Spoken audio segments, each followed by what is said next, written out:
Once again, good morning, students. Yeah, we'll continue with the chapter The Great Stone Face, Part 2. So, we know now, till now, that from the very young age, his mother had told him about the prophecy that someday someone from the valley would be born who would resemble the Great Stone Face. So, from childhood, he had become a young man, and now, let's see what happens. There have been two people whom people had thought resembled the great stone face. First is the rich person gather gold, and the second is the great commander, general, soldier, blood and thunder. But Ernest, they did not resemble the great stone face. The years hurried on, that is, time passed, and brought white hair upon the head of Ernest. He's become old now, and made wrinkles across his forehead and furrows in his cheeks. Furrows is again wrinkles. So he was an old man, but not in vain had he grown. It is not that he had grown old without gaining anything. More numerous than the white hairs on his head were the wise thoughts in his mind. So he had become a very wise person. There were more wise thoughts in his mind than the amount of white hair on his head. And Ernest had ceased to be obscure. Ceased is stopped. Obscure is to remain hidden. So here now, earlier nobody noticed Ernest. Well, he was a humble person. But now he was becoming famous. Unsought for, undesired had come the fame which so many seek. And he didn't want to become famous. All of us want to become famous. But Ernest was a simple man. He didn't desire. He didn't seek. He had become famous beyond the limits of the valley, and not only had become famous in the valley, but all around. College professors and even the active men of cities came from far to see and converse with Ernest, and people from far away also started coming and speak to Ernest because his thoughts were noble, and he received them with gentle sincerity, honesty. Sincerity is honesty, and spoke freely with them of whatever came uppermost. Uppermost means in his mind, or lay deepest in his heart or their own. And he spoke about everything which lay in their mind, in their heart. While they talked together, his face would brighten. And when he was conversing with these people, his face would brighten, shine, glory, glow, unaware, and shine upon them as with a mild evening light.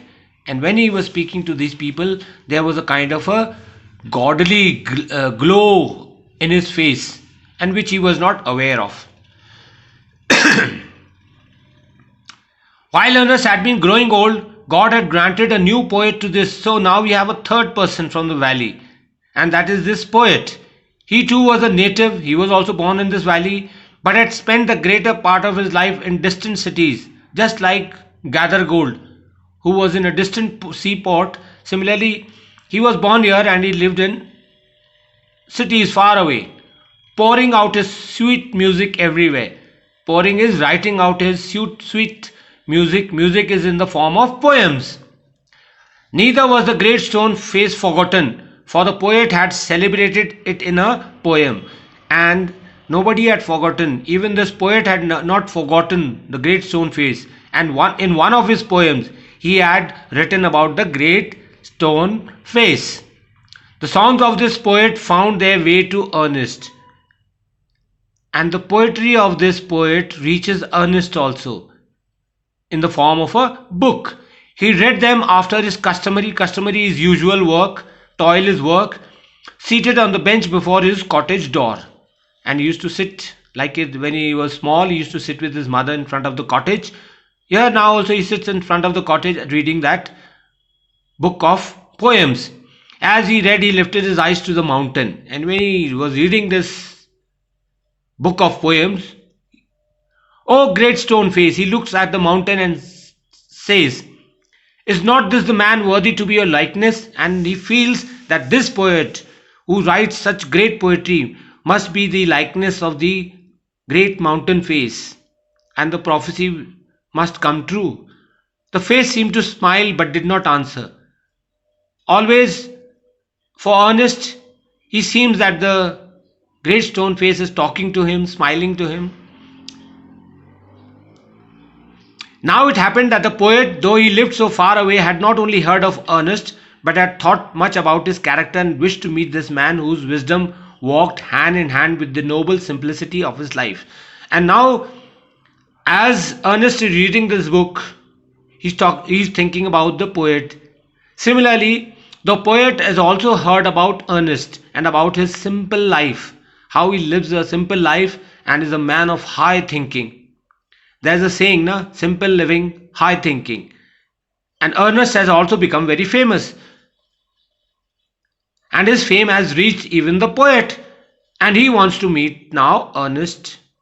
One summer day, therefore, he arrived at Ernest's door. So he wants to meet Ernest, and one day he reaches Ernest's place, where he found the good old man holding a book in his hand. Same book, the book of poems, which is written by the poet, which he read, and then with a finger between the leaves, that is between the pages, leaves here means pages, looked lovingly at the great stone face. This is Ernest who's reading the book, and then he looks at the great stone face. Good evening, said the poet. Can you give a traveler a night's shelter? So the poet has not introduced himself. He just says that I am a traveler, musafir hu, and can I stay for a night? Can you give me a shelter? Gladly answered Ernest. And then he added smilingly, I think I never saw the great stone face look so hospitable. Hospitable here means so gently and kindly at a stranger. And Ernest says, yes, you can stay with me, traveler, you can stay here. The poet sat down beside him. So now the poet, as you can see in this picture, the man standing with the bag on his shoulder is the poet, and the man sitting is Ernest. And on the background you have that great mountain face. The poet sat down beside him, and he and Ernest talked together, and now they started conversing. Never before had the poet talked with a man like Ernest, and now the poet is also highly impressed with Ernest. So wise, so gentle, so kind. Ernest, on the other hand, was moved by the living images flung out of the poet's mind. And at the same time, Ernest is also impressed with the poet, the way he's talking about his poetry, and when he's talking about his poetry and when he's talking about his thought, the images are coming out of the poet's mind. And he can imagine it. Here, what it means is, whatever the poet is speaking, Ernest can actually imagine that. As Ernest listened to the poet, he imagined that the great stone face was bending forward to listen too. He gazed into the poet's eyes. Who are you, my gifted guest? So when he is impressed with the poet, he says, who are you? He asked. The poet laid his finger on the book that Ernest had been reading, and the poet points his finger at the book which Ernest is reading. You have read these poems, said he. You know me then, for I wrote them. And then he tells him, the poems which you are reading in this book are written by me. I am the poet who has written all these books. So that is this part of the story. What happens next, we'll continue in the next video. Thank you all of you, and have a nice day.